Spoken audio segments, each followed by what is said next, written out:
All right, everyone. My name is Pascal Borel, and I'm not talking to you from the Swiss mountains, but from Switzerland, Geneva. I'm going to read my book, 2024, that I have written both in French and English.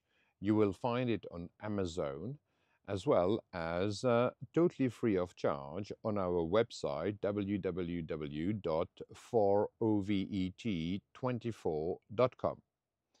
After each chapter, you will find a comment section that will allow you to share your comment, of course, your criticism, and I will use it as a driver of my personal evolution to take into account your deepest thoughts. Thank you very much in advance. Today, I'm going to read the chapter 9, which is named The Legal Framework.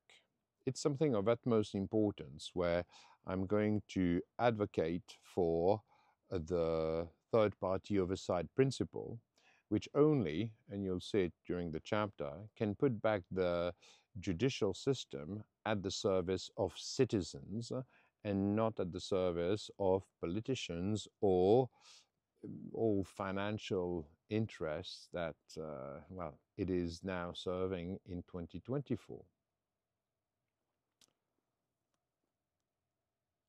Yeah.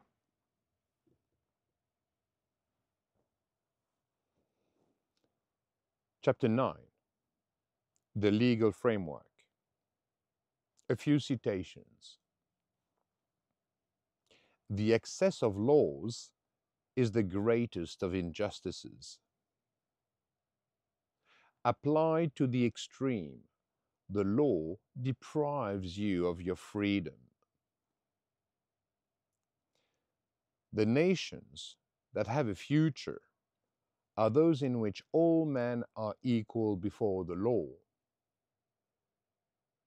A dying state will adopt any laws, just like a dying man will take any medicine to prolong his life. In a dying state, the law is used as a weapon by those who have taken control of it. The law no longer serves justice, the citizens, or the people. The law becomes a pure instrument of power. As humans evolved, religious, legal, and constitutional rules became ever more complex, offering us the framework of today's modern civilizations. These rules are indispensable. They guarantee our freedoms. Without them, no freedom would be possible. It would be complete anarchy, survival of the fittest in a total violence. Thus, our freedom must be structured, governed by rules, which is conceptually contradictory, but in practice, it is thus. We all agree on this point. Today, these rules have been unnecessarily but deliberately complicated by those responsible for enforcing them. Those that enforce today's laws derive their quality of life from the money generated by the opacity of the legal maze that they have created. The more complex the maze is, the more inaccessible it is, the more it generates financial gain. The saying goes, ignorance of the law is no excuse. The concept is that you cannot invoke your ignorance of the law as an excuse for not respecting the law. You cannot invoke your ignorance of the law to exonerate yourself from a crime or any illegal action. But it goes further, because in fact, this is not just a proverb or a simple saying. It is a legal concept designed to hold you accountable for your actions and their consequences. It is a good principle because it is essential to the success of life in human society. But today, it takes 10 years of studies and practice to begin to be able to navigate the legal framework, and even then, only in specialized areas. No one, not even qualified legal professionals, can really know all the laws in their nation in their entirety. Consequently, the average person has no chance of understanding the laws. They are inaccessible to the average human brain, and the system obliges you to be ignorant of the law. However, you will still be convicted if you break the law, even if it is incomprehensible and inaccessible to you. By design, you have no chance of understanding its logic. In 2024, the legal framework and its jurisprudence, which multiplies the system's complexity tenfold, are used as a driver of power and means of financial exploitation for a small number of individuals who control it. Laws no longer serve the harmony of relationships and exchanges between human beings. They serve the financial cancer that eats away at us, just as a terminally ill person's metabolism feeds the tumor that kills them. In its current structure, the legal framework is dead.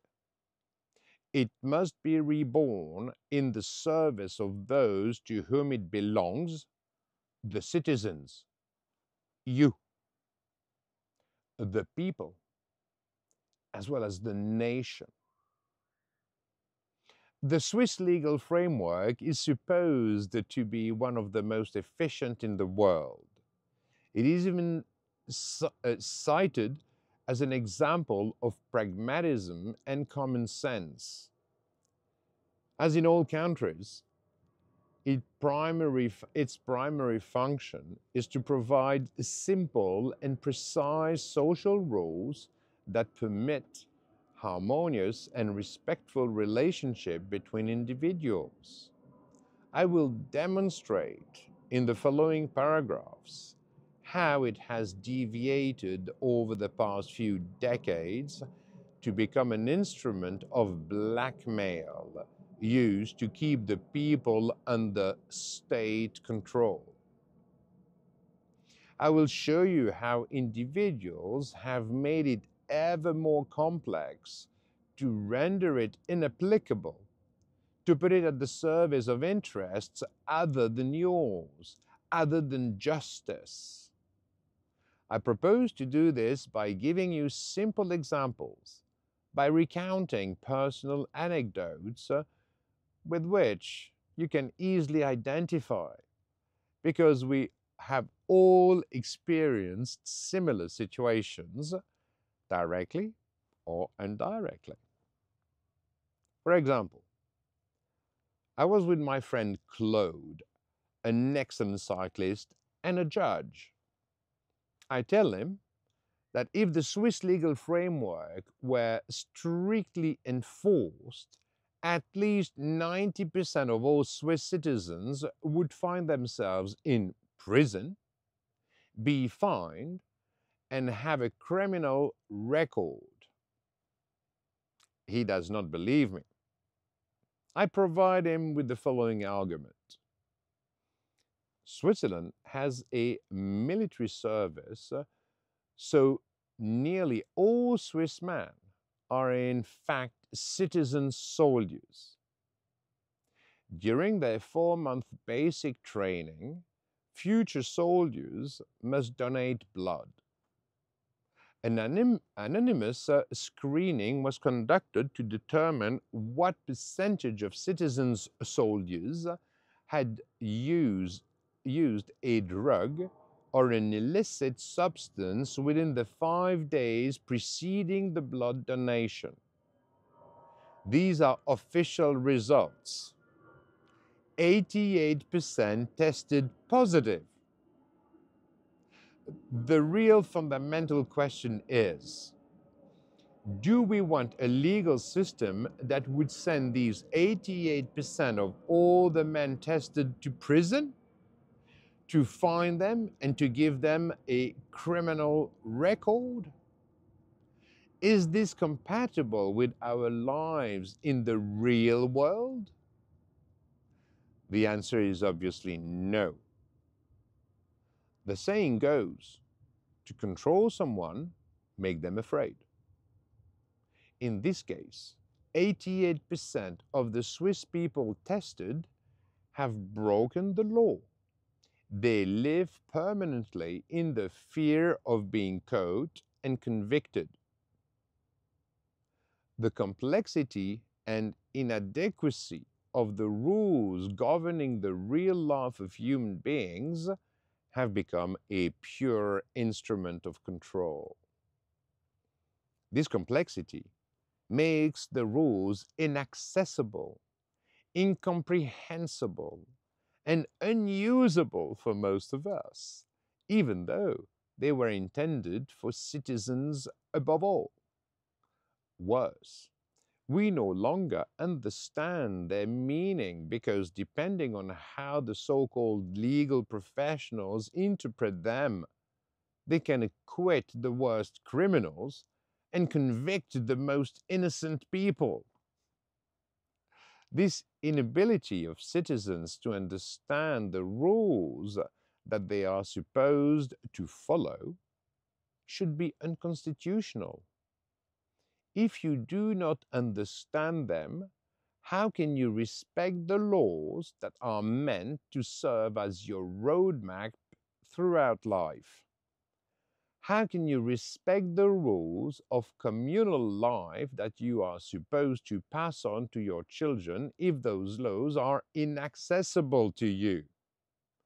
Worse, how will you respect the rules meant to unite us if the same laws can lead to diametrically opposed results, depending on how lawyers and judges use them to tip the balance one way or the other? Justice cannot be rendered based on political criteria, personal opinions, manipulations of jurisprudence, or interpretations of legal codes to achieve a result contrary to common sense. A law is a law. A rule is a rule and must be a rule. If the procedural code or jurisprudence allows it to be circumvented, it has no reason to exist. It is unconstitutional and it must be eliminated. The complexity of legal and constitutional frameworks allows for everything and its opposite, depending on the interests of those who can afford to prolong legal procedures. Whether you are innocent or guilty does not matter, as long as you can pay to the extended procedure. That is what those who benefit from it want. It benefits all those who charge fees or legal costs. The longer the procedure, the more they charge and the more they justify that they are required. By they, I refer to the states, the entire judicial system, lawyers, notaries, judges, prosecutors, and all those who contribute to operating a legal framework that has become a political and business mechanism rather than a means of harmonizing human relations and rendering justice. What you call a good lawyer is a lawyer who knows how to take advantage of the tens of thousands of pages of legal codes, civil codes, commercial codes, criminal codes, procedural codes, jurisprudence, and all other paperwork to force the judge not to be able to do his job, to steal his role from him. The good lawyer will use the complexity of the legal system to do exactly the opposite of what it was originally designed to do: render justice. Hundreds of films and documentaries have been produced about the absurdity of the system. You have irrefutable proof of a defendant's innocence or guilt, but the evidence cannot be used because it was obtained without following the procedural code. The judge cannot judge. He is forbidden to render justice. And if he is honest, if he is ethical, if he makes the mistake of being guided by the most basic common sense, he will be suspended and he will lose his job. Judges, lawyers, and prosecutors are not dishonest. They are the victims of the system's weakness, which prevents them from rendering justice. The system that they themselves have created deprives them of the essence of their profession, rendering justice. Most of the servants of this system, especially the judges, are no longer even capable of taking their responsibility for designating a wronged or guilty party. When the sacrosanct procedural code, which is their Bible, requires it, they do not judge the facts. Rather, they give way to the form, hiding behind the legal process at the expense of all common sense, at the expense of justice. Their only goal is to cover their backside, to say the least. If they only apply the procedural code, they cannot lose their jobs. No one can blame them. They are not responsible. They have nothing for which to reproach themselves. They just follow the procedure as they were taught to do in school or in university. In fact, they are good students. They're not rendering justice. By definition, when you follow a process, you turn off your brain. You stop thinking. You feed your intellectual laziness. You follow your procedure. You are no longer at the service of the citizens, even less at the service of justice. You are now the puppet of a system that you no longer control and that uses you to do everything and its opposite. But as a judge, you do not care because no one can criticize you for anything, even if you do not do your job, even if you no longer serve justice. You are protected by your sacrosanct procedural code, and you still get your hefty salary paid by us, by the citizens, by you, even if you really do not deserve it. Does this really deliver fair justice to us all? Is this the system that we all rely upon to ensure equality for all of us before the law? If you think that things can continue this way, you are living in a dream. Another problem. when jurisprudence or the procedural code permits it. Judges will share the blames. Maybe this is to avoid taking sides, to avoid assuming their responsibilities, or because they are spineless individuals who are afraid to render true justice. One could even say that compromise is the cheapest lawyer, or that is true. But in fact, it is a bit of everything. And it is easy to find excuses. But in fact, ask yourself, like any good detective, who does the crime benefit? If you follow the money, 9 times out of 10 you will find the culprit. Shared blame paves the way for maximum billing of all parties involved, regardless of the conflict, rather than placing all the costs solely on the real culprit. So everyone pays their fees, which multiplies the sources of income by spreading them across all parties involved, whether they are victims, innocents, or guilty. From a financial point of view, it is a sound diversification of income sources, akin to the practice in wealth management. The questions you should ask yourselves are the following. Does the legal framework serve financial interests in priority? Should financial interest be placed above justice? Is it just another business? Is this the best that a proper legal framework can and should offer you? You obviously know all the answers to these questions.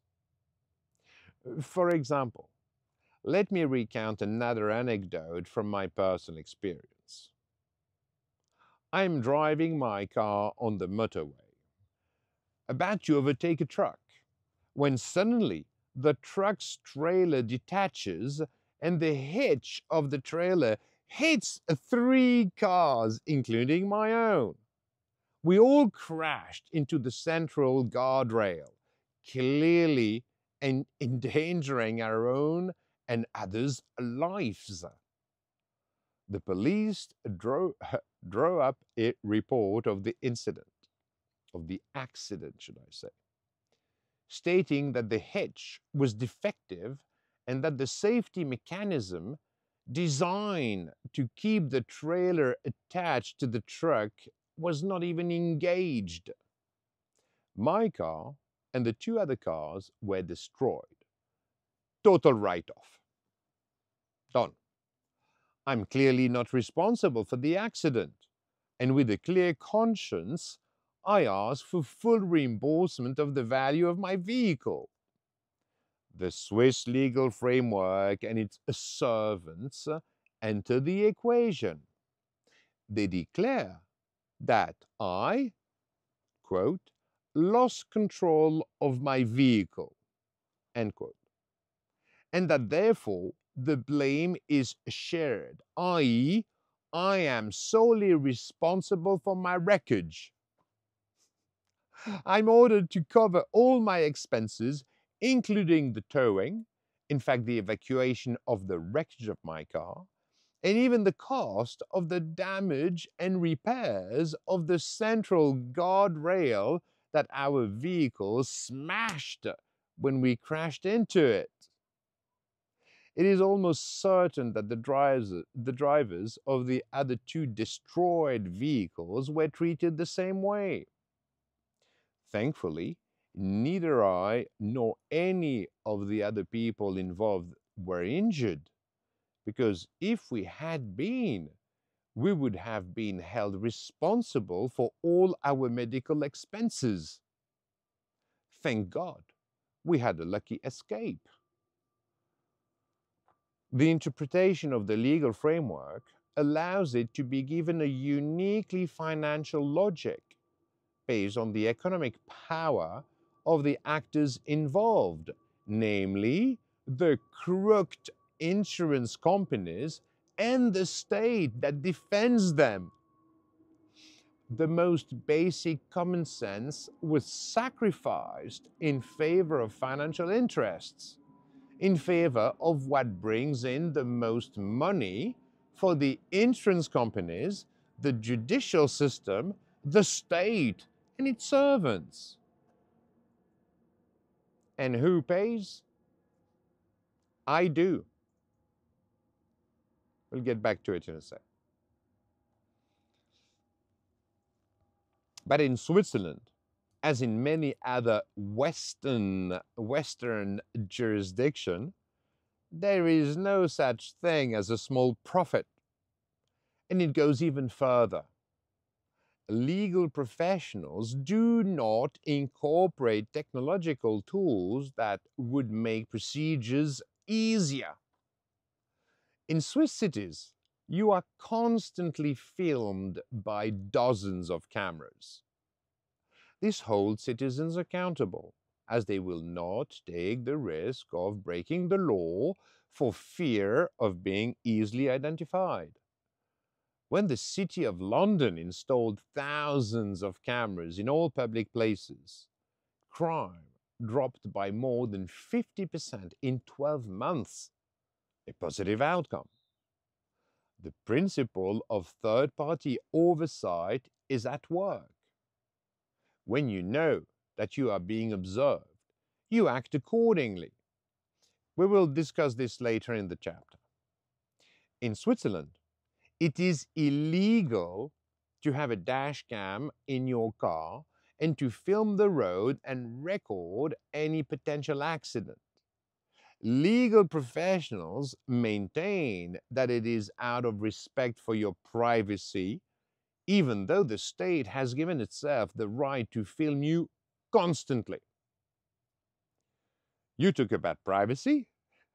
They really take you for an idiot.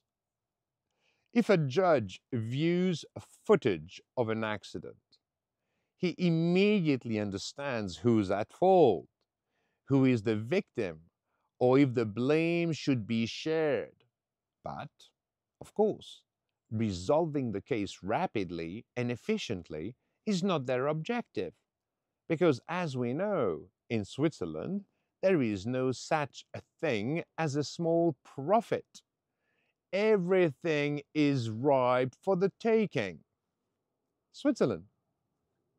The judge serves as a cash machine, often without him actually realizing it. The procedure forces him to be complicit with lawyers and other legal professionals to draw out the procedures to make them as profitable as possible. The judge is not allowed to use footage of the accident, even if he has it in his possession, and he must rely on the police report and verbal statements of those involved. This creates doubt, because eyewitnesses all have their personal interpretation of the accident. The judge cannot do his job. He cannot separate the wheat from the chaff, and he assigns shared blame for fear of making a mistake. He is a hostage to the financial interest hidden behind the legal process, and he is forced to follow. He does not judge the facts. He instructs the form. He neither has the tools nor the power to improve the system with the most basic common sense to make the system reflect the most basic ethics that we, the citizens, have the right to expect. Let me provide you with another example of my personal experience. I am in court because 3 shareholders of the company Ethics SA, stands for Ethical Integrity Corporate Standard SA, Ltd, brought by the Banque Cantonale du Valais, BCVS, those 3 shareholders want to recover through legal means the money that they had invested in the company where I was the chairman of the board. Namely, those three shareholders are Marie-Thérèse Relecombe, Jean-Marc Martin Saint-Cyr, and the descendants of the late Paul-Henri Lemaire. May he rest in peace. He was a great man. In fact, my shareholders and the BCVs are using the legal framework to steal 1.35 million Swiss francs from me. Much to my dismay, as chairman of the board, I had to declare the company bankrupt to stop the financial vultures who were feasting at my expense, including, among others, Theodore Petrara, Magali Modu, Issam Kabani, and others. My shareholders and their bank, the BCVS, my allies at the start of this venture, revealed their true colors. Their last concern is ethics. All that matters to them is money. And they are willing to do anything to recover the value of their investment to get their money back. The Swiss legal framework is the perfect tool to allow them to rob me. They appoint their attack dog, the lawyer Olivier Couchepin from Martigny, who knows how to manipulate the procedural code to retrieve the invested amounts. To top it off, I am questioned by two weak and corrupt police officers, Mr. David Fumeau and Mr. Reynard, who do not take responsibility and, undoubtedly, out of pure cronyism with the lawyers, bankers, and judges, issue a denunciation report, for whatever it means. The two officers behave like the spineless Swiss that the state demands them to be. They are not allowed to defend a citizen against the financial interest of those they work for, namely the state, the banks, the lawyers, the judges, and all the servants of the judicial system. It is a bit like shared blame as described above. The accounts of ethics, my company, are flawless. There is no personal enrichment. Actually, quite the opposite. I only withdrew my private money, selling everything I owned to drive the company to success. As chairman of the board of ethics, I am ordered by the court to reimburse the three shareholders, even though my commitment to ethics SA was total from beginning to end. Not only did I lose all my assets, but I also lost my son, my daughter, my wife, and even several family members who criticized me for using all my assets trying to bring back a bit of ethics into a world that serves financial interests only. They are not entirely wrong. Trying to bring ethics back into our democracies in 2024, based on a third-party oversight principle perspective, without using the appropriate constitutional tools, is a lost cause. To consider me a traitor to the family because I lost money is just a step away. I'm sad to say that some members of my family did not hesitate to take this step. And today, I live in a form of familial disgrace. In Swiss culture, losing money is considered a betrayal, even within your own family.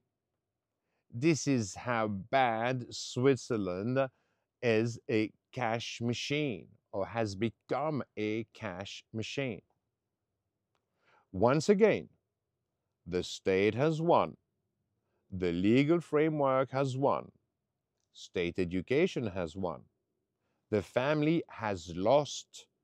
The family is divided forever.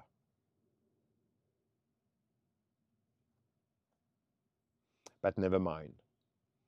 The way you treat others is a reflection of who you are, not a reflection of who they are. The way our institutions treat their citizens is a reflection of what they are, not a reflection of what the citizens are. But never mind. You and I are so far above all this abhorrence. As my lawyer at the time, Mr. Jean-David Pelot, sensed the dishonesty of the situation towards me, he filed an appeal so that I could be reimbursed, not for my lost family, but for my money. I should mention that my lawyer had a conversation with the prosecutor handling the case, who told him, quote, "There is nothing concrete against Mr. Pascal Borel. The accounts of his company ethics are perfectly in order. There is no personal enrichment. He has never even taken a salary for the enormous work that he has done over the years. So he has a very good chance of winning. Unfortunately, I can only rule on the form, not the substance. And given the amounts involved, the procedure will take 5 to 7 years. The question is, can Mr. Pascal Borel, i.e. me, wait 5 to 7 years for the case to close? And does he have the money to pay for the procedure?" End quote. The answer was obviously no, because at the time I was selling my chalet Sagarmatha. Sagarmatha means Everest in Nepalese. I was selling this chalet in Verbier to the British royal family, namely Prince Andrew and the Duchess of York, Sarah Ferguson, or Fergie. The Viper, Mr. Olivier Couchepin, lawyer in Martigny, had placed a lion on the chalet as precautionary measure because he knew that the sale was ongoing and that it would be blocked as long as I had not resolved this lion. I was therefore forced to ask Piguet-Galland Bank, a subsidiary of Banque Cantonale Vaudoise, another BCV, but this time in Canton de Vaud in Switzerland, to pay the 1,350,000 Swiss francs based on the value of the chalet to allow the sale. I should mention that the chalet was valued over 27 million Swiss francs, and I had agreed to sell it to the royal family of England for 24 million Swiss francs. As you can easily understand, Piguet-Galland Bank wanted nothing less than to acquire the British royal family, one of the world's greatest fortunes, as a client. The bank's directors and administrators were willing to do anything to achieve their goal.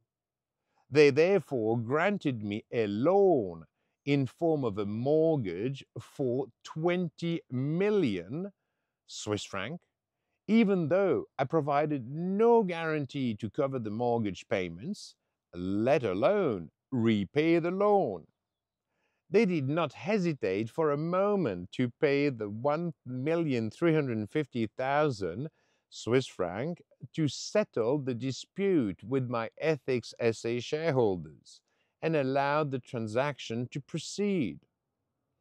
To the bank's credit, it was agreed that at the time of the property transfer, the mortgage would be transferred to Prince Andrew and to the Duchess of York, ensuring that both would become clients of the bank and therefore of the Banque Cantonale Vaudoise BCV.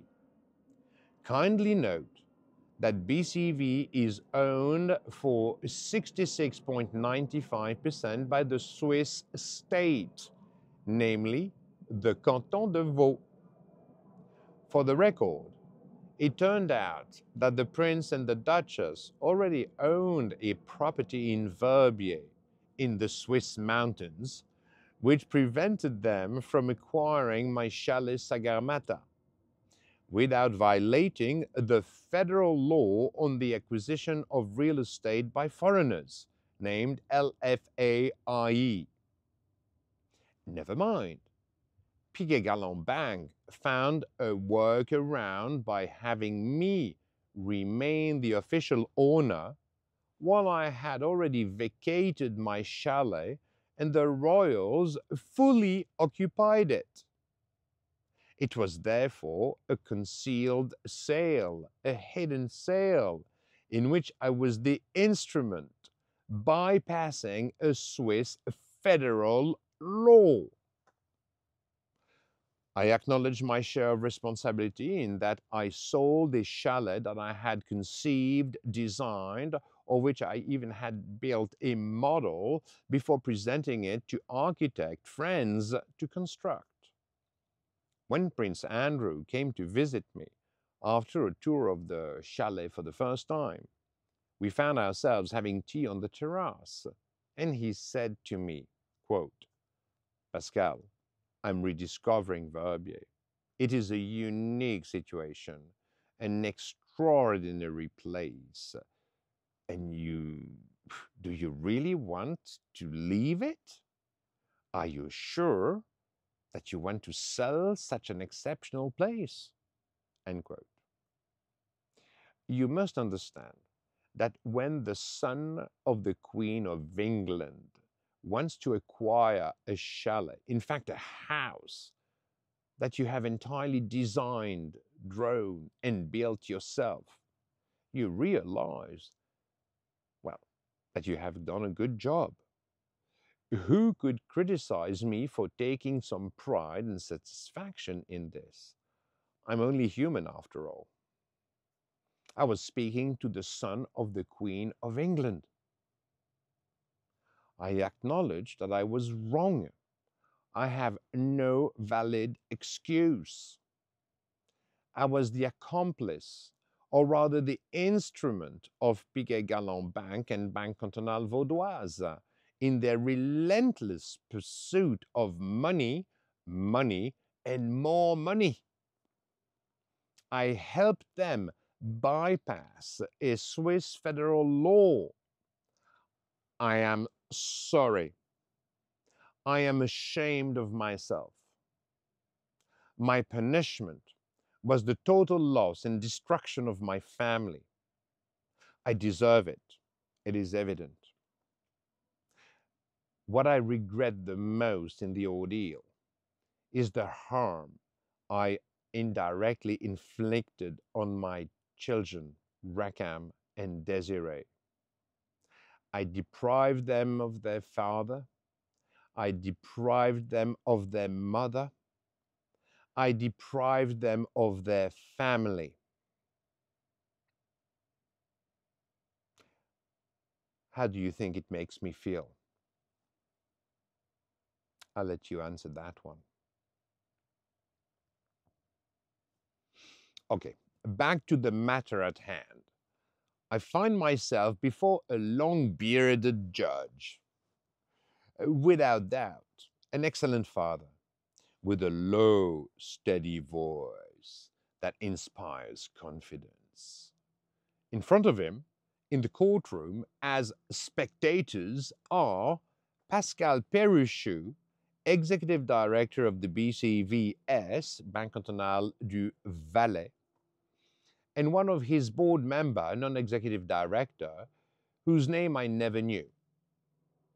As representatives of the bank, these two gentlemen still made 1,350,000 Swiss francs at my expense.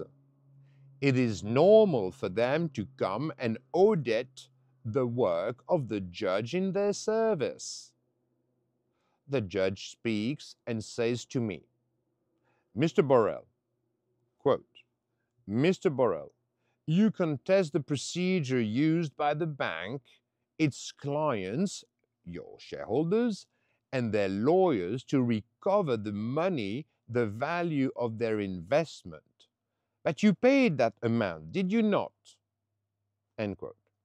My response, yes, but I was forced to pay because of the abusive use of the procedural code, since I had a time constraint that I could not resolve, that I could only resolve by paying.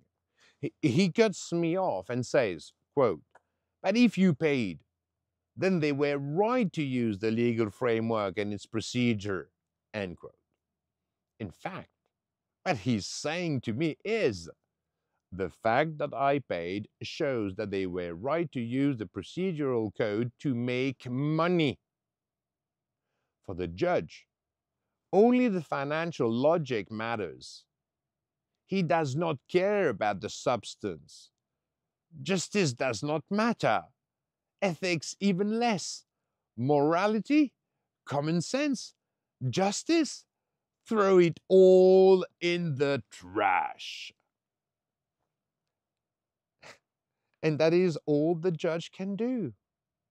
He is just one more Swiss spineless man. He has lost his calling. The evolution of the legal framework, and especially the complexity of the processes he is required to follow, have stolen his profession, stolen his role, which should be in the service of citizens, in the service of justice. The judge sees himself as a businessman, managing the financial interests of the two directors, actually the two auditors of the bank who came to oversee his work. It is sickening, but these are the factors that permit for the excess of laws, the excess of legal frameworks, the excess of procedural codes, the excess of civil codes, the excess of criminal codes, the excess of commercial codes, the excess of jurisprudence, all overlapping in a massive, indecipherable mess. Sorry. The judges no longer judge. The legal framework prevents them. The judge's profession has been stolen from him. The judge's strength has been stolen from him. The judge's dignity has been stolen from him. The system forces him to use that which the plethora of laws allows. The system forces him to interpret the situation in favor of the financial interests of his buddies present in the courtroom, and with whom he will probably have a drink on Saturday night. We must divide the number of laws by 10, even by 100, so that real, simple, accessible rules that serve you can once again unite us rather than divide us. But states do not want simple, strong, and powerful rules that serve justice, just as they do not want a strong and powerful people who exercise their sovereignty and challenge their power and the rules that divide us for their profit. They prefer a multitude of small rules that cancel each other out depending on how they are used, allowing for anything and its opposite.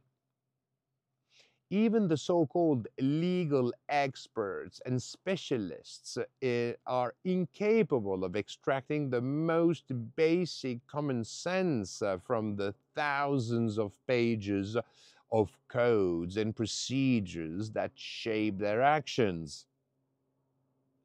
If I add jurisprudence to this, we are talking about tens of thousands of pages. In fact, the model has shifted from ignorance of the law is no excuse to you are prohibited from understanding the law. The law is no longer there for you to serve the people. It no longer belongs to you. It belongs to them, namely the state and its servants and the servants of power.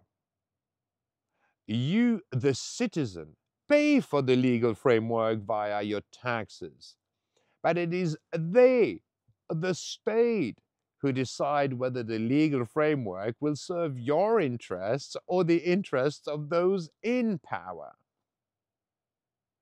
The law exists to preserve the power of states, to legalize maximum profit generation, to suppress our collaborative capacity, which is indispensable to harmonize and discipline our relationships and to deliver true justice.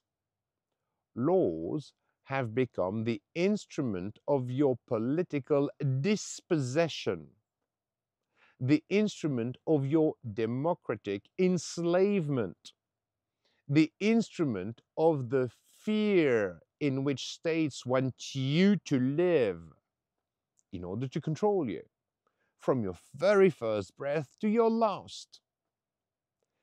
It is an instrument of blackmail, where rules apply or do not apply depending on what you're able to pay for, for the interminable procedures that are imposed upon you.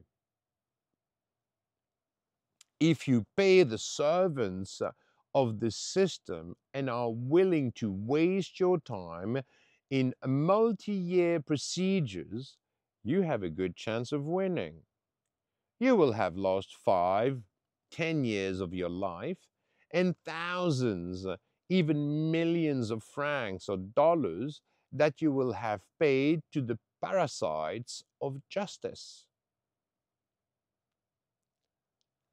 They will have given you the mirage of victory, while in reality, you will have been nothing more than their puppet, manipulated to justify their own existence and, in particular, to feed the money-making machine that they have become. Let me provide you with another example. Switzerland has put in place a debt collection procedure against citizens who do not pay their bills. Okay. Whether the amount owed is actually due or not, it is nearly impossible to escape the state officials who enforce the procedure. You can contest, justify non-payment, but no matter how ethical your argument, nothing will allow you to escape the state money-making machine. In fact, it is even worse than you might imagine, because no matter to whom you speak, they are never the decision maker. They can do nothing for you because they are just following the procedure. No one is ever responsible. Everyone handles only their part of the process. As a citizen, victim of this process, you have no chance of escaping. This division of tasks permits those involved to never assume responsibility for the legal violence that they enforce and of which they are collectively responsible. State employees do not realize that they are the instruments of a machine designed to extort money from citizens. They are manipulated victims of a system that forces us to divide rather than to collaborate harmoniously. The worst part is that they never question anything because their conditioning is so deeply ingrained in their mind. They sleep soundly at night, their conscience clear, because they have only completed their task, which taken individually mean nothing. They are not responsible. This mechanism of task distribution is very effective, especially in wartime, allowing individuals to perform their tasks no matter how monstrous, while maintaining a clear conscience. During the Holocaust, orchestrated by the Nazis against the Jewish population, no one was ever responsible. One person drove the train bringing deportees to Auschwitz, Ravensbrück, Mauthausen, or other concentration camps. Another cooked for the prisoners. The next guarded the prison compound. And the last moved the prisoners from one barrack to another. It is likely that all the individuals involved in this process were aware of the monstrosity of the result produced by the sum of their small individual actions. Despite this, they kept a clear conscience because they defended their action by hiding behind their hierarchy. They were following orders from the state, from their government. Moreover, each action taken in isolation was relatively harmless. It was the sum of all these actions put together that was monstrous and led to 6 million deaths. Of course, no one person was ever responsible. They did not know. They did not think. They were just following orders. A state like Switzerland has revived the same psychological process, not to kill Jews, but to seize all possible sources of revenue within its reach.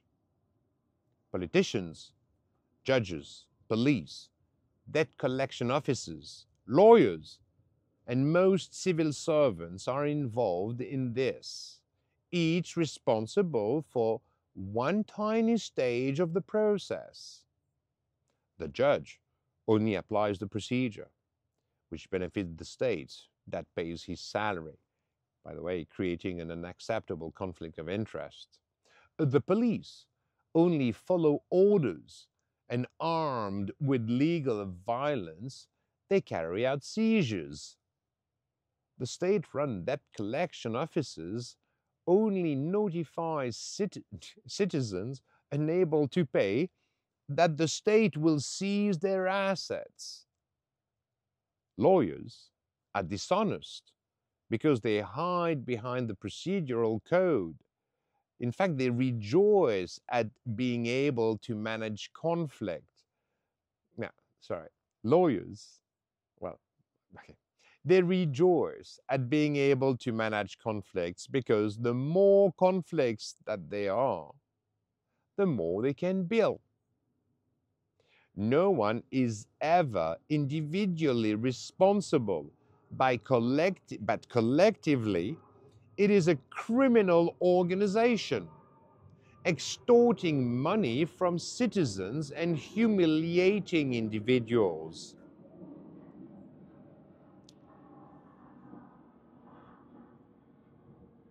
I personally know dozens of people who have told me they no longer dare to collect their mail because they fear becoming victims of this legal violence. They live in constant financial stress, never able to save for their old age, under constant pressure from taxes, inflation, debt, and so forth. The state maintains maximum pressure to seize all possible sources of revenues. The lives, the victims' lives are ruined. They no longer educate their children. They no longer take care of their own health, and they resort to alcoholism, to smoking dope, and of course to all kind of psychotropic drugs, antidepressants, tranquilizer, benzodiazepines, etc., prescribed by the healthcare industry. Doctors think that they are doing good and assisting their patients who have become depressed, but in fact they are killing their patients because they are not treating the root cause of the problem. They only temporarily mask the symptoms, much to the delight of an already multi-billion-dollar pharmaceutical industry. Basic common sense should make it clear that psychotropic drugs, whether natural or pharmaceutical, are not short are only short-term solution in a crisis situation. They can never provide long-term solutions. Their use is a choice that must remain personal, knowing that they will never provide a healthy lifestyle in the long term. Treating the symptoms rather than the cause of the illness does not cure the patient, as we already have seen in the health chapter of this book. It is true that each of the aforementioned actors is not truly responsible for the misery that they generate via their actions. Bad people derive power from this state of affair and they feed upon it. Good people experience only a brief discomfort, which is quickly dismissed because by strictly and blindly following state procedure and rules, they retain a clear conscience. The ones who are truly responsible are those who draft the rules, those at the top of the pyramid, those who benefit most from the persecutions organized thereunder. It is Auschwitz, it is Mauthausen, it is Ravensbrück. It is always the same model.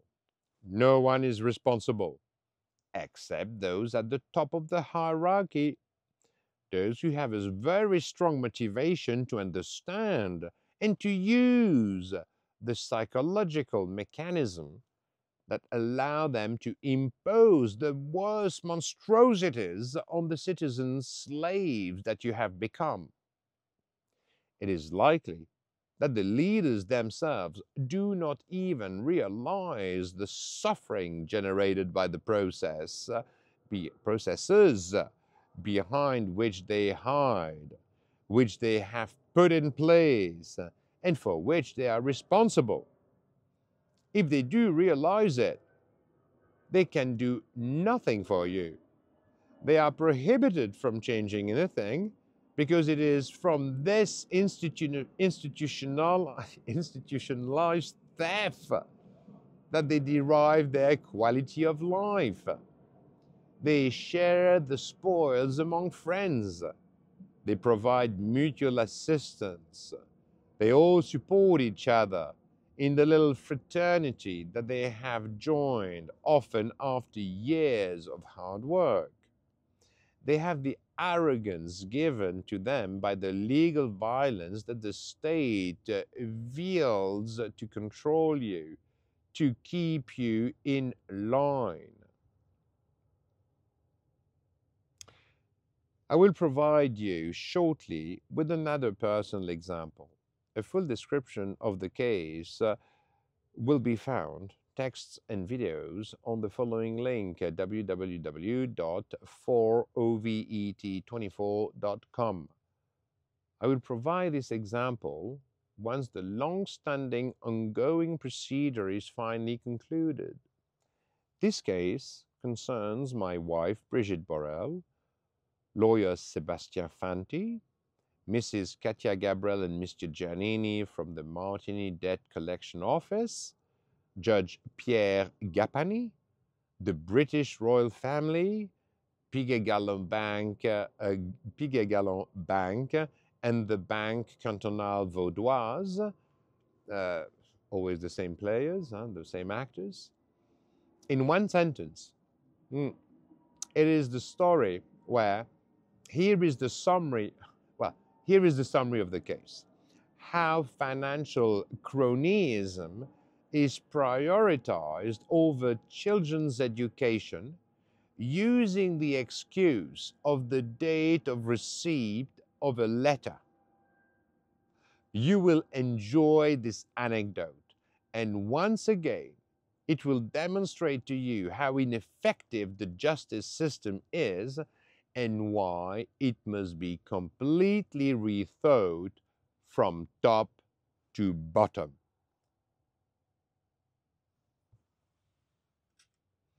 The legal framework has become a business mechanism and an instrument of blackmail used by the state against its citizen.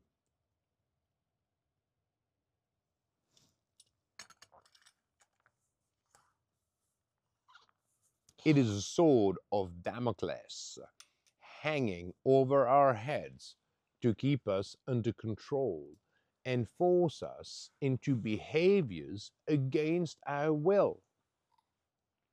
Remember, 88% of Swiss men completing their military service tested positive for illegal substance usage in an anonymous screening. They should all be in prison or at the least fined with a criminal record. Is this really in the spirit of the legal framework that we inherited from our ancestor? Is this really what we want to pass on to future generations? Of course, the answer to both questions is no. The solution lies in the simplification and homogenization of legal frameworks to return them to the service of citizens and not to the service of the financial interests of expert specialists and the state that derive their income from them. We must eliminate jurisprudence entirely because it is used to justify, again, anything and its opposite. I'm compelled to give you the following example. Personal story. I visit my friend Bob, head of a law firm on Fifth Avenue in New York. The elevators takes me to the 50th floor or something, where an assistant greets me, and invites me to wait in a lounge until the boss, who is busy with client, is available. I am with a work colleague, and we are amazed by the views of Manhattan through a 4-meter high floor-to-ceiling window. The lounge is at least 10 meters long and 5 meters wide. Opposite the window is a library that runs the entire length of the room. It is filled with volumes, all identical, beautifully bound in a burgundy leather. My colleague and I are impressed by the place, by the view, by the quality of the furniture, and by the incredible library. We wonder, what is this collection of books? A universal encyclopedia? A collection of classic literature? My friend Bob enters the room. We have not seen each other since 2 years, and we hug each other, so happy to be reunited. After the usual pleasantries, I ask him how is his back because, like me, he has undergone 4 herniated disc surgeries. But in spite of this, he still runs the New York Marathon every year. So I compliment him on the location of his office and ask him what are the books in his library. He laughs and tells me that this library is what made him so rich. I laugh too, but I do not understand. He tells me that this is what multiplies his working hours by tenfold and therefore the fees that he bills his clients. I still do not understand. Bob takes one of the volumes at random, opens it, and hands it to me, adding, "This is the main reason the US judicial system will never work." I take the volume and read the title. It is the Jurisprudence of the United States of America. We look at each other and bursts out laughing. Ah, la, la. It takes us at least 3 minutes to recompose ourselves. Personally, I love this kind of frankness and this sharp sense of humor. But the anecdote above is so full of meaning. I never would have guessed that I would one day use it to illustrate my arguments. Before being a legal expert, my friend Bob is first and foremost a practitioner, a man who practices law and has become a multimillionaire by exploiting its dysfunctions for himself. He does it with a clear conscience, but he has retained the intellectual honesty that allows him to laugh at his good fortune and to acknowledge that it cannot continue to go on like this much longer. Now, if a top professional, a practitioner of law, has the honesty to tell me and especially to think this about the legal framework, after being an active player in the system for over 30 years, everything leads me to trust him. Everything leads me to take him at his word. What he says is understandable by a 7-year-old. It is a simple idea in a situation made complicated by design. It is therefore the foundation of what we must all understand. It is that by which we must be inspired in order to revive the system. Specifically, we must eliminate jurisprudence entirely, reduce all the different codes in force to a single code of law, CL, Code of Law, which should not exceed 240 A4 pages or 640,000 characters. It should be written so that a 7-year-old can read and understand it in 4 or 5 days of reading. If it is not understandable by a 7-year-old child, it is not fit for purpose. It is of no use to the future of humanity, the youth. I will discuss this at the end of the chapter in Constitutional Article 13 on the legal framework. Good people do not need laws to act responsibly. Bad people will circumvent the laws however they are drafted. The more numerous and complex the laws, the easier they are to circumvent. The more exceptions there are to their application, the more they will be used by dishonest individuals to serve interests other than your own. in 2024, for professional judges, lawyers, circumventing the spirit of the law is an obligation. It is their duty. They cannot escape it. They will never be held accountable because they operate in secrecy, protected by the procedural confidentiality. They can lie with total impunity.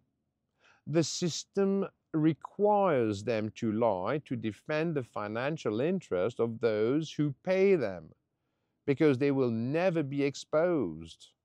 It is obscene, but it is normal. People are simple. They do what they are paid to do. Let me provide you with another personal example to prove this to you. I participate to a meeting to define a common strategy that will allow me to recover the money stolen from me by the British royal family, namely Prince Andrew, Duke of York, and the mother of his children, Duchess of York, Sarah Ferguson, with the active complicity of Banque Piguet-Galland, a subsidiary of the Banque Cantonale Vaudoise. We are talking about over 2,800,000 Swiss francs. During this meeting, lawyer Sébastien Fanti insists that we agree and that we work together on a common strategy to obtain the best compensation possible for all parties. In reality, it transpired that my wife Brigitte and he had absolutely no interest in working together.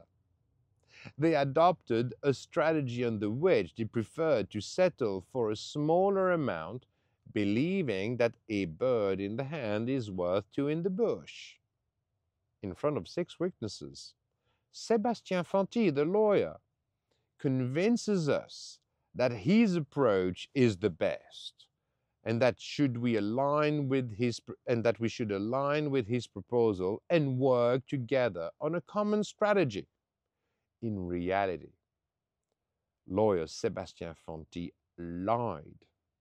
He clearly favored his short-term interests and those of my wife over my own, when he had clearly led us all to think that we were working together as a team. I am so naive. In fact, I am so stupid that I trusted him, forgetting that he's a lawyer. Even worse, he's a Swiss lawyer. As soon as we have finished the meeting, without informing me or one of the 6 witnesses, he fixes a rendezvous with the opposite party to negotiate a separate deal for my wife Brigitte alone. This deal would involve immediate cash compensation for my wife alone, which is diametrically opposed to what he just proposed to us in front of 6 witnesses, i.e., let us agree on a common united strategy. He convinced us of his goodwill, but his actions are the exact opposite of what he just said.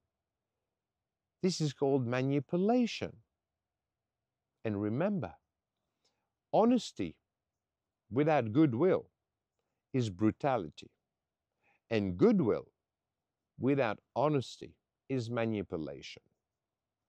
For the record, just for the fun, I should have suspected this, because during that very meeting, during the conversation, he had the nerve to tell my son, who was there, aged 15 years old at the time, that to protect his client, it is the lawyer's duty to lie to Judge Pierre Gepani, who was then responsible for the rendering of the verdict in the case.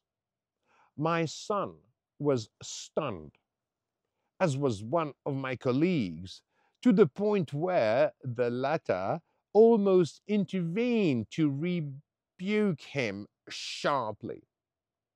I signaled to let it go, but I was wrong, because advocating lying as the foundation of justice in Switzerland is certainly in line with reality, but it is the exact opposite of the education and values that I personally strive to instill in my children.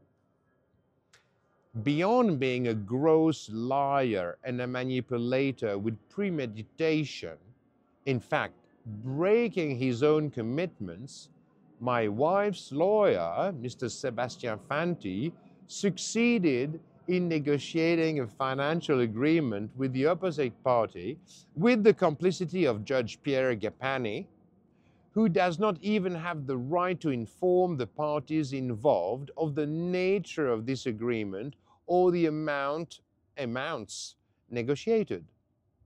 It is the mafia. It is omerta, Sicilian style. It is Swiss justice in 2024. So not only does lawyer Sebastian Fanti celebrate lying to Judge Pierre Gapani as a cardinal virtue, but he also obtains his complicity by using who knows what convolution of the procedural code. And you still want to call this law or justice?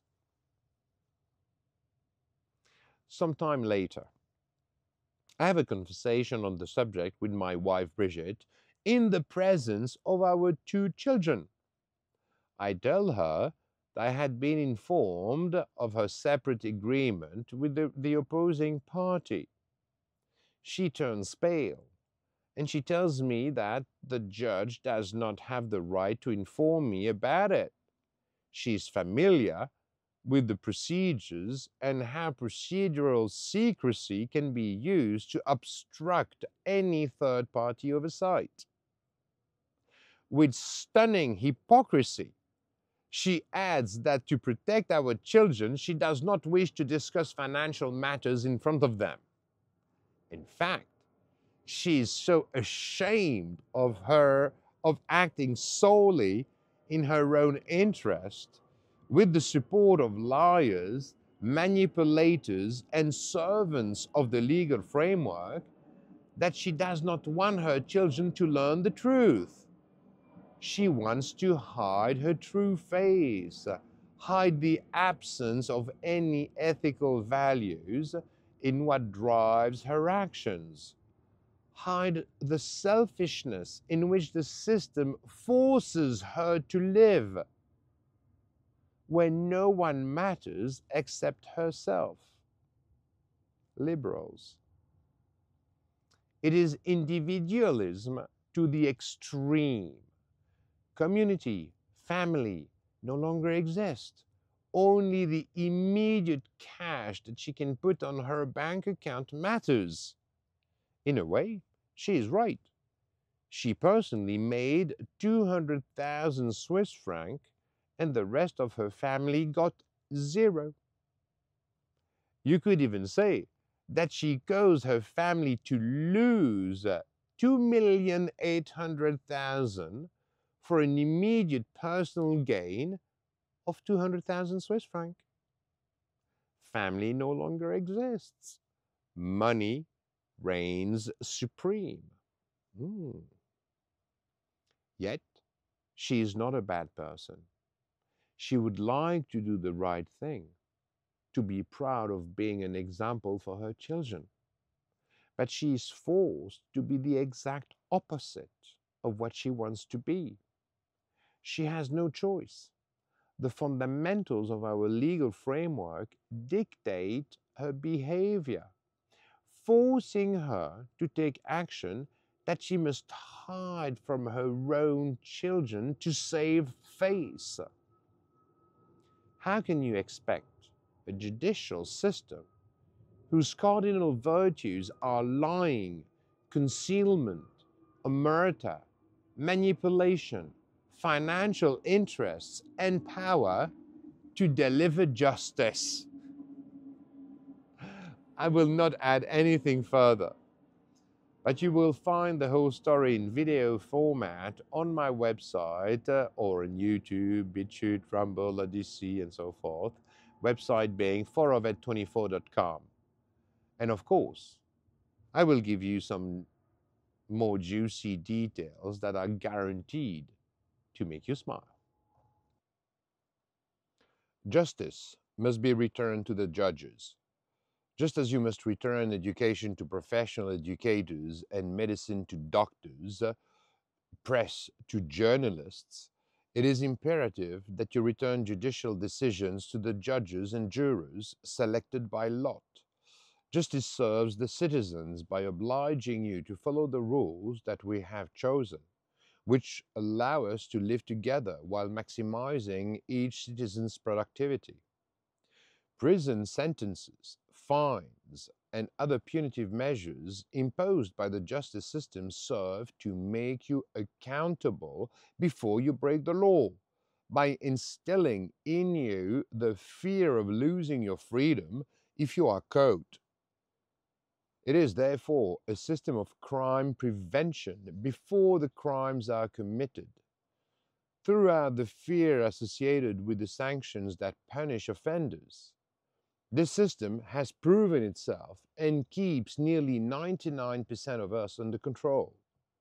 The same prevention system must be established among judges, prosecutors, and lawyers.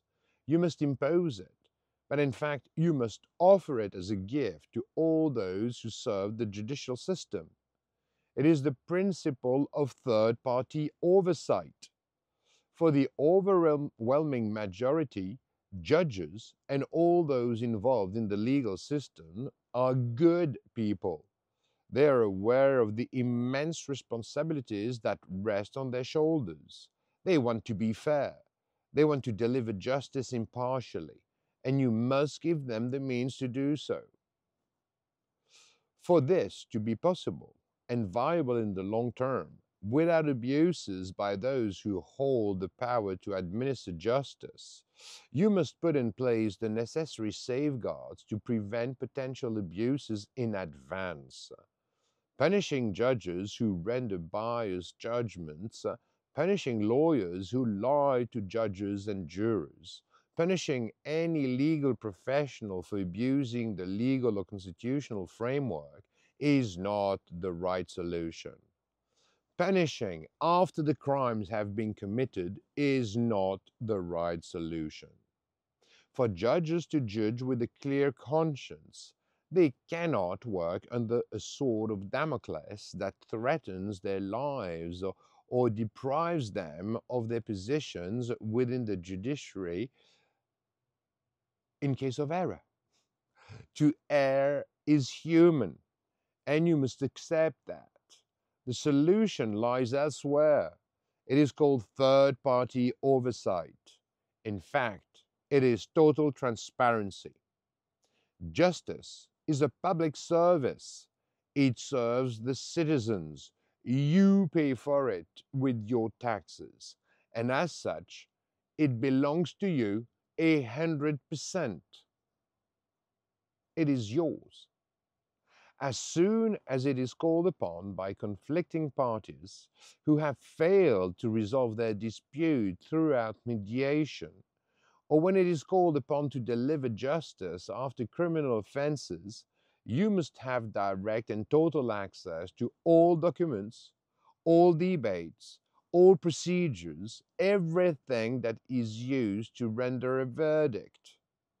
The secrecy of procedure, the omerta that surrounds judicial decisions must be abolished at all costs, because impunity and concealment are the greatest incentives for crime. If you want to make all those involved in the judicial system accountable, force them to provide public access to all their actions and decisions in their professional domain. All documents, all letters, all emails, all text messages, all recorded interrogations, And all courtroom debates must be publicly accessible. You pay for justice and you pay for a service. And when you pay for a service, it belongs to you and you have access to everything that it produces. To maximize the success of a police investigation, you may accept a delay between an interrogation and the collection of incriminating documents and their publication. But eventually, everything, absolutely everything, must be publicly accessible. The reason is simple. Regardless of their status, function, or hierarchical position, whether in the private or professional domain, as soon as a person knows that they are being observed, recorded, and potentially judged for their actions and words, they become much more responsible. They want to prove their value to their community. They want to be proud of what they do in the service of the greater good. They want to demonstrate their ethics. And as it is a matter of this is a matter of personal esteem. As social media demonstrates, we are all sensitive to the opinions of others, often more so than to our own opinion of ourselves. We are often ready to do anything for a few extra likes. Self-esteem depends on that, and it is priceless. Try the following experiment. During an argument with your husband or your wife, take out your phone and transparently and openly suggest recording the conversation. You will instantly observe a form of accountability among the participants. They will avoid insults, threats, dishonesty, and violence in general. Everyone will strive to be constructive, offering solutions rather than lamentations. Try it. It works 99% of the cases. It is the impact of third-party oversight on the sense of responsibility that we all have. If you know that your conversation can end up on social media and that you will be judged by everyone who hears it, you will instantly become a different person.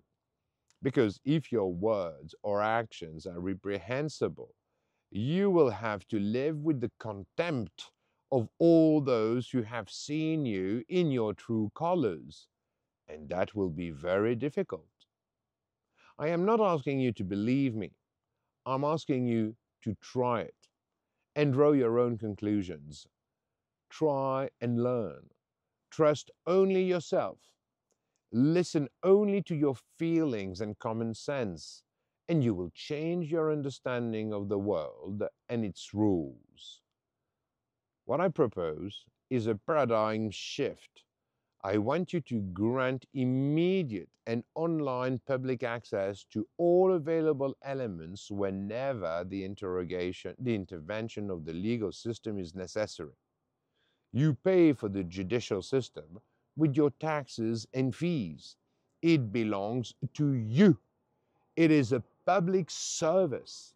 It serves the citizens. So, through the Constitution, grant yourself full access to its functioning, to what it does for you, or stop paying it. I am telling you, stop paying for it. Stop paying your taxes and fees as long as what you pay for is not serving you. As long as what you pay for does not belong to you.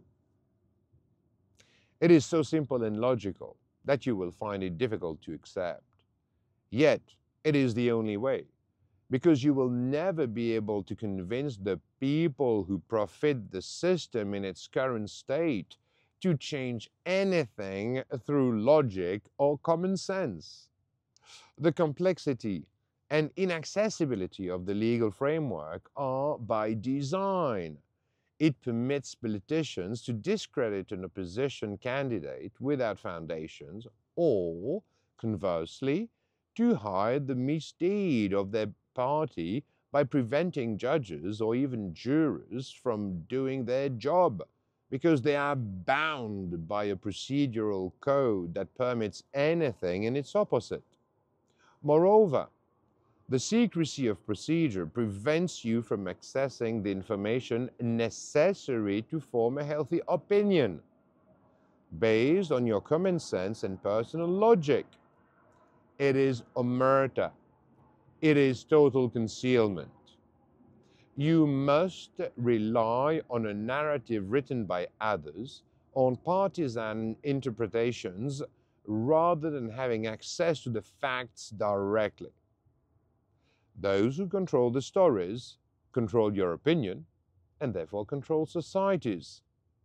Politicians, industrialists, big tech, the media, pharmaceutical companies, in fact, all sectors of human activity use this concealment and complexity of the legal framework to protect their financial interests and lie to you. They escape any sanction, even in case of dangerous behavior. They can pollute at will. They can violate our constitutional rules. They can throw ethics out the window. They can disregard morality, and they are right to abuse it. The legal procedures permit them to do so, even encourages them to do so. It is a betrayal of the legal framework, which has become incapable of encouraging individuals to improve, to respect our constitutions and laws. On the contrary, it has become an encouragement to fraud. The tens of thousands of pages of codes of law, the penal code, the procedural code, the commercial code, the civil code, the jurisprudence, all of them state, use us to screw over your neighbor. You can do whatever you want with the thousands of articles of which we are composed. Neither judges nor jurors nor anyone else will be able to interfere with all the all-powerful procedures to which they are all bound. All the participants in the system have attributed to themselves total impunity. All the participants in the system respect the culture of omerta that they have imposed upon themselves. The citizens never hear anything about this. The participants in the system will never be judged or sanctioned for their total betrayal of citizens and of their duties to the community. And you, the citizens, must pay us for this system. We have succeeded in stealing the judge's profession from them. We have succeeded in stealing their role. We have taken away the reason for justice to exist, to serve the common good, to serve the citizens, to preserve the people, to serve the nation. Processes reign supreme. And when you follow a sterile process, by definition, you disconnect your brain. You follow the process. You no longer have the right to ask questions. You no longer have the right to be intelligent. You no longer even have the right to be honest.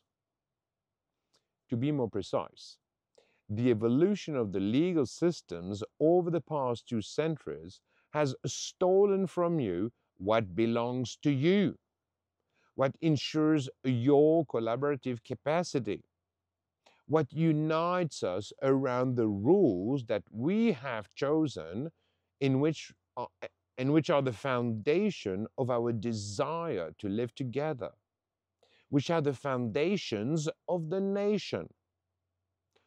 Third-party oversight must become the absolute rule to ensure that every judge, every prosecutor, every lawyer, every magistrate knows that they are being observed by the entire world. This principle also applies to citizens who misuse the judicial system. As an individual, if you know that the conflict that could be resolved through mediation will be publicly exposed when you involve the justice system, you will think twice about it. If it is a divorce, a neighborhood dispute, a minor accident, or any other petty quarrel, you will prefer mediation. You will prefer to reach an agreement with the opposing party without involving the justice system to avoid exposing your case to the entire world. For you to accept using the judicial system and to be publicly exposed, you must be really sure of your case, or the risks involved must be so important that you have no other choice. If you are not 100% sure of yourself, if you sense that your case is not entirely justifiable, you will refrain from officially using the system. It is logical. You do not want to become the laughing stock of or the shame of your community. When the community discovers your true motivation, your true face, living in shame when your true values are exposed is very difficult. Once again, third-party oversight makes every participant of the judicial process accountable, from the simple citizens to everyone responsible for its application, including large corporations that will hesitate to expose their internal secrets by using the law as a business mechanism to protect financial interests rather than for justice. Fundamentally, the core purpose of a dispute is not to defeat the opponent. The core purpose for a dispute is to find common ground that satisfies both parties. Once again, it is just common sense. The principle of mediation, often recommended as the best option, will regain all of its value. People will regain their common sense and seek solutions rather than publicly displaying their real motivations. The judicial system will be relieved of all matters that can be resolved without its intervention. In fact, of all matters that should at all time be resolved without its intervention, if humans regain their sense of responsibility and basic common sense. Humans create 100% of the rules that give us our environment. We only adapt to them. The current rules make us totally irresponsible, whereas it is so easy to change them so that we regain all our value. And I have not even mentioned the reduced costs of justice if you apply what I'm describing to you. And as Elon Musk said when he made public the blackmail to which he was subjected by his advertiser, he said, "Earth will tell." What he meant is very simple. Quote, I'm going to give all the information to the whole earth, and I'm going to let all the people on the planet judge those who implement strategies aimed at censoring the freedom of expression that I want to give to all X, former Twitter users, namely Google, Disney, Facebook, Microsoft, Apple, in fact, all those who practice systematic censorship. And you can include 90% of all traditional media. The latter want to control your opinion to make you think according to what suits them, according to what protects their financial interests. Elon Musk told them in front of the cameras, fuck you. Go fuck yourself. I hope this is clear. When the host asked him if he did not fear damaging his own interests by being so crude and shocking, he replied, Earth will tell, because he knows that if you, the citizen, have access in live to all the information, if you have access to all the elements, the ins and outs, your common sense will immediately tell you who are the good guys and who are the bad guys. You will immediately understand who is protecting your interests and who is not, and who doesn't give a damn about you. It is up to you to judge. It is up to the earth to judge, but only if the principle of third-party oversight gives you access to the facts in live. Otherwise, you will just be the victim of another manipulation by those who control the narrative to better exploit you. Remember, those who tell you the stories control societies. It's obvious. You must have full access to what for which you pay, therefore to what belongs to you. You form your opinion based on your common sense, based on your feelings. You are the only master on board. No one can manipulate you by hiding or interpreting the facts, since you have access to them. Judges regain their responsibilities. They regain the pride of serving justice. Their profession belongs to them again, at your service, under your benevolent gaze. Thank you very much. Third-party oversight is the foundation of the success of the first human communities, as described in Chapter 1. Our civilization do not escape the rules of evolution.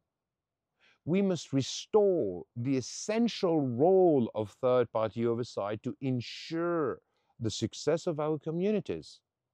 Third-party oversight must automatically be applied to all social services, to all services intended for the greater good, intended to strengthen our collaborative capacity in harmony. You must do it. You want to do it. You can do it. It is up to you to choose whether you want to live in a transparent and luminous world, or if you prefer to stay on the dark side of the force. I have complete confidence that the third-party oversight principle will once again become the driving force behind the success of human communities in the coming years, because nature will impose it on you. You can try to banish nature, but it always comes back at a gallop. Concealment and the procedural secrecy that corrupts the judicial system and prevents it from serving you will eventually give way to total transparency. Why? The technology of quantum computers is emerging, and it is likely to become the standard in a few decades. One of its particularities is that the processing power it offers will render ineffective all the encryption algorithms that we use in information technology in 2024. In other words, everything that is stored on digital media today will become visible, accessible to a 12-year-old hacker with a quantum computer. I will not go into the details, but know that this is one of the major research areas and concerns of all banks, financial institutions, and governments. All those who need to protect their clients' data or hide their misdeeds are terrified by the advent of quantum computers. The country that is investigating the most in implementing and researching this new technology is, of course, China, which is expected to invest nearly $100 billion in 2024, compared to 20 billion only for the Japanese and only 15 billion for the United States. In short, within a few decades at most, the world will become transparent again. Everyone will know what others are doing in the service of their community, just as in the early human communities of up to 150 individuals. It will be a major evolutionary leap that will bring truth back to the center of the equation. And as usual, this will happen through communication. It will once again be the driving force of our evolution, as I described to you in chapter 1. It is said that the truth will set you free. It is true. But you could also say that access to knowledge, access to information, and access to justice will set you free. This is true for so many things. It is likely that quantum computers will give you, or rather will impose upon you, transparency. And it is high time that we prepare for it. The principle of third-party oversight in the field of justice and state management should be implemented now to ensure a smooth transition to the access to truth, to the transparency that awaits us. We will not be able to avoid it. And if we do not prepare for the new paradigm that quantum technology will impose on us, the evolutionary shock will cause incalculable damage. In conclusion, given the inevitability of what I'm describing to you, help your politicians manage the transition smoothly by constitutionally imposing full access to all services rendered to the community, and especially access to justice. Standing idle by while nature or technology imposes it upon you is really not a good way to proceed. It is truly not a good idea to remain at all times the property of the citizens and at the service of the citizens. The Code of Law, CL, must evolve and be revisited in its entirety every 2 years under the same modalities as the Constitution. You will find in the next chapter the irrefutable logic that leads to this conclusion. It seems more appropriate to describe it to you regarding the Constitution, which is the cornerstone of our social organizations, while the Code of Law is only its executive arm.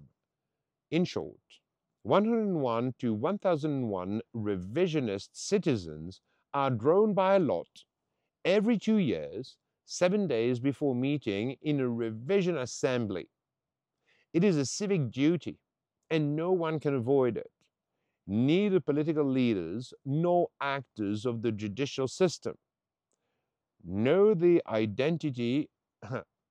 Neither political leaders nor actors of the judicial system know the identity of the selected citizens.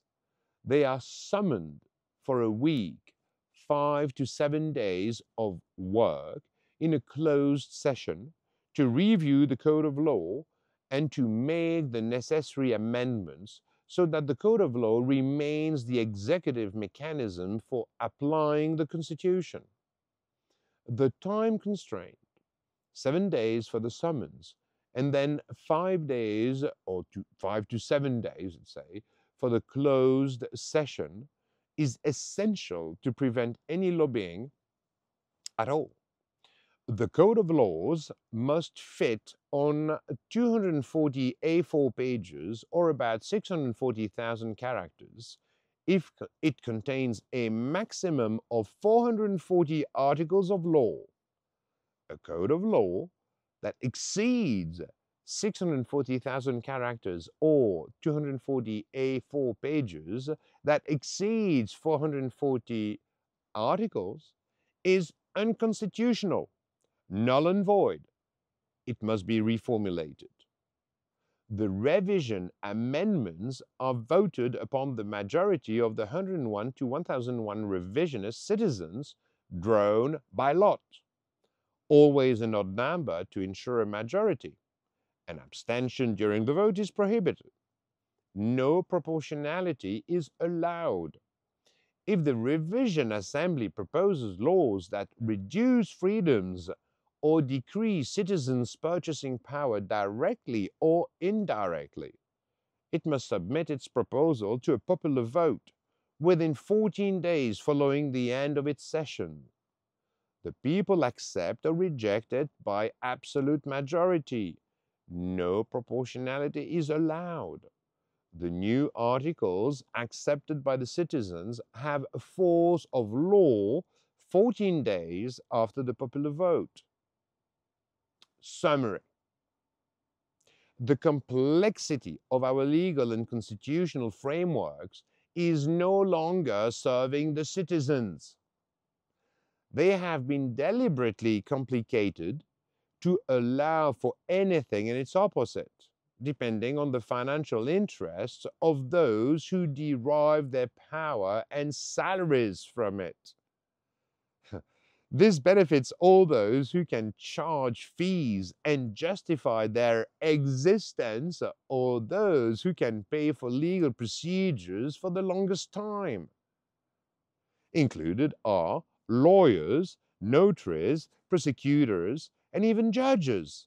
In short, all those who contribute to operating a legal framework that has become the instrument of our political dispossession and the blackmail mechanism used by states against citizens, rather than being at their service as a mean of harmonizing human relations.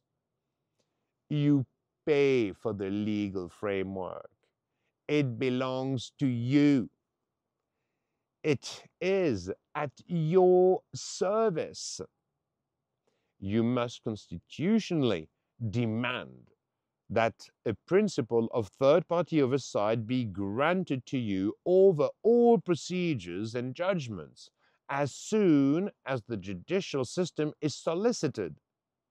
You must have full access to it to continually ensure its effectiveness in protecting your interests by respecting the rules that binds you to your community. You must constitutionally demand complete transparency and public accessibility to all actions, all procedures, all documents used by the judicial system when it is solicited. This transparency is owed to you so that you can continually ensure the viability of the legal framework's application in serving your community, the citizens, and the nation. For it to serve you, the legal framework must be simplified so as not to exceed 240 A4 pages, a maximum of 640,000 characters. It must remain readable and understandable by all citizens of the nation at all times, because no one is supposed to ignore the law. It is a branch of compulsory education from the age of 7, or at least at the latest 10, on the same level as the Constitution, which unites us through the values that it defends. Jurisprudence and all other codes must be eliminated in their entirety. The procedural code cannot exceed 100 pages, a maximum of 300,000 character. Otherwise, it is null and void. It is unconstitutional, and it must be reformulated. Justice is at your service. What you pay for belongs to you. You will find below the constitutional articles that apply to the legal framework and the judicial system. I thank you for your benevolent and kind attention. Peace out.